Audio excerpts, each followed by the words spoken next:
ဘာဦးကနေကတီရှိခဲ့တဲ့ဂျိုနက်ခတ်တွေရဲ့လွှမ်းမိုးမှုဟာလူသားတဦးချင်းစီရဲ့ဘဝအပေါ်မှာတက်ရောက်မှုရှိနေစမြဲပါ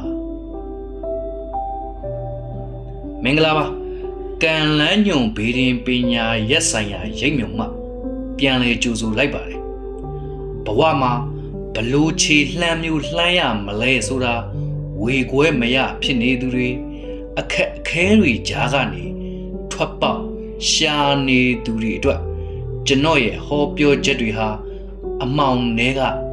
လမ်းပြမီးအိမ်တစ်ခုဖြစ်စေရပါမယ်ဒီနေ့မှာတော့2026ခုနှစ်ဖေဖော်ဝါရီလ3ရက်အင်္ဂါနေ့ကနေစတင်မဲ့တပတ်တာအတွင်းမှာအင်္ဂါသားသမီးတွေရင်ဆိုင်ရမဲ့ကံကြမ္မာအလှည့်အပြောင်းတွေကိုအသေးစိတ်တင်ဆက်ပေးသွားမှာပါမိမိရဲ့ကံကြမ္မာကိုကြိုတင်တွက်ဆပြီးအောင်မြင်မှုကိုအရယူနိုင်ဖို့အဆုံးအထိအာယုံဆိုင်နားဆင်ပေးကြပါအောင်ဗျာအင်္ဂါသားသမီးများအတွက်ယခုအပတ်ဟာမာမာနာကိုလျှော့ချပြီးဉာဏ်ပညာကိုအသုံးချရမယ့်အပတ်ဖြစ်ပါတယ်စိတ်တိုးလွယ်ဒေါသထွက်လွယ်နေတတ်လို့ဆုံးဖြတ်ချက်မှားတတ်တာကိုတော့အထူးသတိပြုရပါမယ်စီးပွားရေးနဲ့ငွေကြေးကံဘိုင်းဆိုင်ရာမှာတော့လုပ်ငန်းရှင်တွေအနေနဲ့လုပ်ငန်းခွင်မှာအောက်လက်ငယ်သားသို့မဟုတ်လုပ်ဖော်ကိုင်ဘက်တွေနဲ့စကားများရတတ်ပါတယ်အဘေးအယူကိစ္စတွေမှာစာရွက်စာတမ်း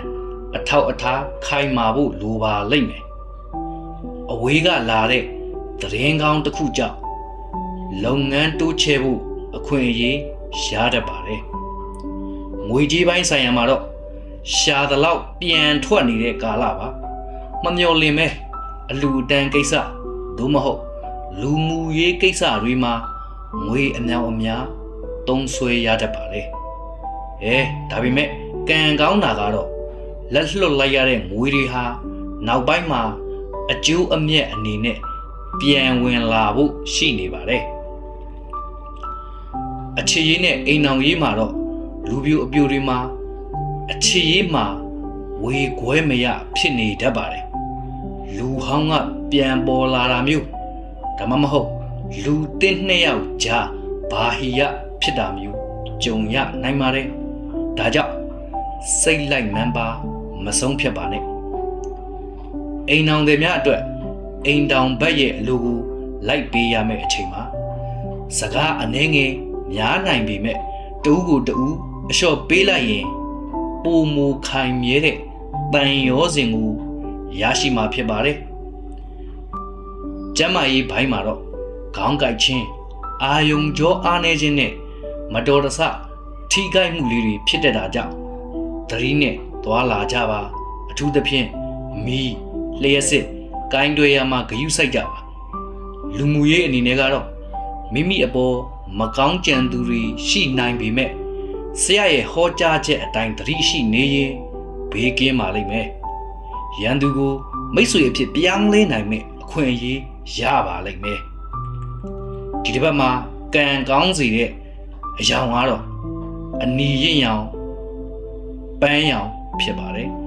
ကံကောင်းစေတဲ့ကဏ္ဍကတော့1 3 8ရရအတွက်ကတော့အင်္ဂါနေ့နနက်ပိုင်းမှာဖះမှာဇီးညွန့်ရှင်းညွန့်လှူဒန်းပြီးအနေကင်းဘေးရှင်းရပါလို့ဤလို့ဆုတောင်းပါမိဘသို့မဟုတ်တကြီးရွယ်ဦးတူကိုစေဝါလှူဒန်းပါကံကြမ္မာဆိုတာလက်ဖွားပေါ်ကလမ်းကြောင်းတွေတင်မကပဲကျွန်တော်တို့ရဲ့လှုပ်ဆောင်ချက်တွေအပေါ်မှာလည်းမူတည်နေပါတယ်အခုကျွန်တော်ဟောကြားခဲ့တဲ့လမ်းညွှန်ချက်တွေဟာဆရာရဲ့အင်္ဂါသားသမီးပရိသတ်တွေအတွက်ဘဝရဲ့အလှည့်အပြောင်းမှာအထောက်အကူပြုမယ်လို့ယုံကြည်ပါတယ်ဘဝဆိုတာတိုက်ပွဲတစ်ခုဆိုရင်ဘေးရင်ပညာဟာအဲ့ဒီတိုက်ပွဲမှာအောင်နိုင်ဖို့လက်နက်ကောင်းတစ်ခုပါပဲ ကျွန်တော်တို့ရဲ့ကန်လန်းညွန်မိသားစုဝင်အဖြစ်ပါဝင်ဖို့ channel ကို subscribe လုပ်ထားပေးဖို့တိုက်တွန်းလိုပါတယ်။သင်ရဲ့ကံကြမ္မာနဲ့ပတ်သက်ပြီးထူးခြားမှုတွေရှိရင်လည်းအောက်က comment မှာရေးသားဆွေးနွေးသွားနိုင်ပါတယ်။အားလုံးပဲဘေးဘရာဝေးကွာပြီးစိတ်သွားတိုင်းကိုပါ